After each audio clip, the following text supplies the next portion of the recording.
नमस्कार प्रिय दर्शक बंधु मु चंद्रपाल आपण मानकु पुणी थरे जीवंत आहार कार्यक्रम को स्वागत जनाए। आसंतु आमाने दैनंदिन जीवन भली आज मध्य पवित्र धर्मशास्त्र बाइबल हस्य भविष्य वक्ता पुस्तक तार 5 अध्याय 1 पदरु 15 पद पर्यंत पाठ करिबा। आजिर मुख्य प्रसंग होछि अहंकार एवं कपटी निमंते विचार। आसंतु आमाने शास्त्रांश को पाठ करिबा। हे याजकगण यह शुण, हे इस्राएल वंश मनोजग कर, हे राजवंश कर्णपात कर, कारण विचार तुम मानक संबंधी। तुम माने मिस्पारे फांद स्वरूप ओ ताबर रे प्रसारित जाल स्वरूप होइछ।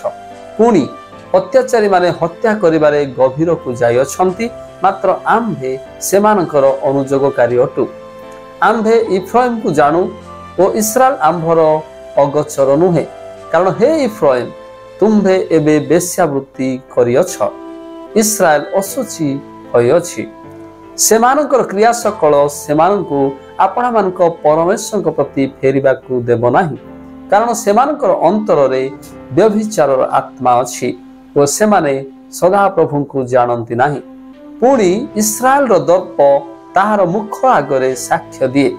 एथिपाई इस्राएल ओ इफ्राइम आपणा मानक अधर्म रे झुंटी पड़िबे।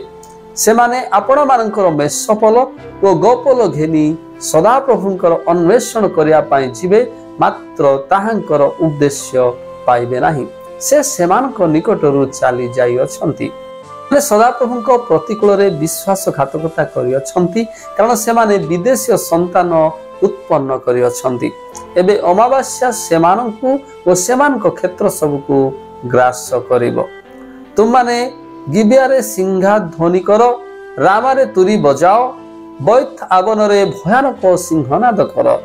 तुम्भ पछे हे बिन्यामीन भर्सना दिन रे इफ्राइम ध्वंस स्थान हेबो, जहा निश्चय घटिबो ताहा आम्भे इस्राएल गोष्ठी मानक मध्य ज्ञात करायछु। जो माने सीमार चिन्ह घुंचांती जिहुदार अधिपतिगण सेमानक तुल्य होय अछंती। आम्भे सेमानक उपरे आपणा कोप जल परि ढालिबा। इफ्राइम संतुष्ट होई आज्ञानुसारे चलीथिबारु से उपद्रुत ओ विचार रे क्लिष्ट होय अछि। ए सकाशे आम्भे इफ्राइम पक्षरे कीट स्वरूप ओ जिहुदा वंश पक्षरे क्षय स्वरूप होय अछि। जेतेबेले इफ्राइम आपणा रोग ओ जिहुदा आपणा क्षत देखिला, सेतेबेले इफ्राइम असूरियर निकट को गला, जारेब राजा निकट को लोक पठाइला, मात्र से तुममानंकु सुस्थ करिबाकू पारे नाही। कियोबा से तुममानंकर क्षत आरोग्य करिबो नाही, कारण आम्भे इफ्राइम प्रति सिंह तुल्य ओ जिहुदा वंश प्रति जुबा सिंह तुल्य हेबा। आम्भे ही विदीर्ण करि चाली जिबा, आम्भे नै जिबा ओ उद्धार करिया पाई केहि नथिबो।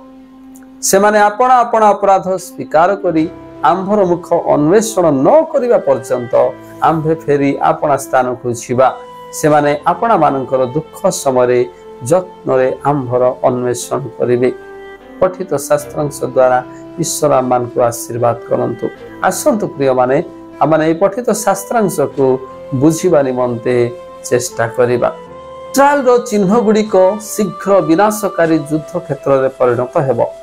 जदिओ इस्राएल आर्थिक दृष्टि रे उन्नति एवं समृद्ध थिला, प्रकृत कथा हेला इस्राएल आत्मसेवा पापरे गभीर भावे लीन थिला एवं अमावास्या को पूजा करिबा भली पूजा पाठरे अभ्यासरत थिला। जेतेबेले सेमाने ओ देश संकट रे थिले, तथापि सेमाने ईश्वरक निकट रे नत हेले नाही किंबा प्रणाम कले नाही, बरं अन्य देशीय मानक निकट रे भरोसा रखिले। यह सेमानकर सबुठारु गुरुत्वपूर्ण दोष थिला। एठारे ईश्वर दुख प्रकाश करंती जे इस्राएल एवं जिहुदा उभय तांकु प्रत्याख्यान करी चाली छंती। खूब शीघ्र सेमाने ईश्वरक विचार एवं अनुपस्थिति द्वारा चूर्ण होई जिबे, कारण विनाश एवं त्याग सेमानकु अनुताप को आनिबार एकमात्र उपाय अटे। आसंतु ईश्वर एठारे कि अटंती आमाने देखिबा। 3 पद अनुसार ईश्वर समस्तंकर गभीर एवं अंधकार पाप जानती। इफ्राइम एवं इस्राएल सेमानकर पाप लुचाइबाकु चाहुथिले किंतु सेमाने उलग्न थिले एवं सर्वज्ञ ईश्वर निकटरे से सब प्रकाशित होइथिला। सर्वशक्तिमान ईश्वर आमठारु जहा चाहंती ताहा हेउछि आंतरिकता एवं मंद मार्गरु विमुख हेबा। 14 पद अनुसार ईश्वर सिंह प्राय शक्ति रे इफ्राइम एवं जिहुदा विरुद्ध रे कठोर विचार कले। जदिओ असुर और बाबिल शेष रे इस्राएल और जिहुदा को ध्वंस कला किंतु परमेश्वर ही सेमानकर विचार कले। अतएव आमे असुर एवं बाबिल परी सांसारिक शक्ति को भय करबा उचित नुहे बरं विचार रे ईश्वर को भय करबा उचित जो द्वारा आम माने सर्वदा ईश्वर प्रजा भाव रे अति शांतिपूर्ण जीवन यापन करि परिबा। आज ध्यान द्वारा ईश्वर आमान को आशीर्वाद करंतु। संत प्रिय माने आम माने प्रार्थना करिबा। हे प्रभु आज वाक्य निमंते धन्यवाद। बोध परि न होई आपणकर हृदय को जानिबा पाए और से अनुसार आपणक इच्छा और अभिमत अनुजाई बड़का जीवन यापन करबा निमंते आम मान को साहाय्य करंतु। प्रभु यीशु नाम रे मागिलु, आमेन।